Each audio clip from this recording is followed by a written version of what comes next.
On évoque avec vous cette décision du gouvernement qui enterre donc le contrôle technique qui était prévu pour les deux roues, contrôle qui était réclamé par l'Union européenne et qui aurait dû entrer en vigueur au début de l'année 2023.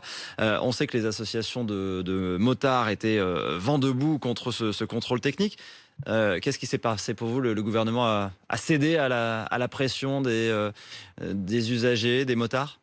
Mais le gouvernement a surtout cédé au lobby des motards. Cette décision, déjà, elle est complètement illégale.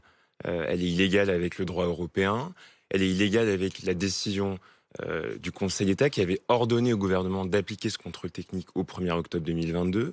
C'est une décision en plus qui est très méprisante, méprisante envers aussi les associations écologistes, comme les nôtres, envers aussi, je pense, tous ceux qui portent ce combat écologique, qui n'ont pas été écoutés, qui ne sont pas reçus par le ministre Clément Beaune, alors que c'est le cas notamment pour les associations de motards. Et puis c'est une décision qui est complètement anti-écologique. En ce moment, on parle de feux de forêt, on parle de réchauffement climatique tous les jours. On a une décision qui peut être écologique et on voit qu'à chaque fois qu'on a Pourquoi vous dites que ce contrôle technique, ce n'est pas seulement technique, c'était aussi des mesures de pollution? C'est ça qui fait que ce contrôle était écologiste? technique, le but, c'est de sortir de la circulation tous les véhicules qui ne sont pas aux normes.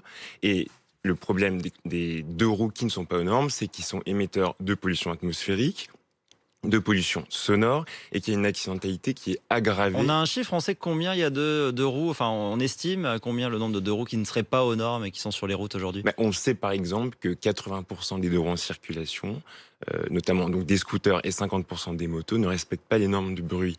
Donc on sait que c'est la majorité.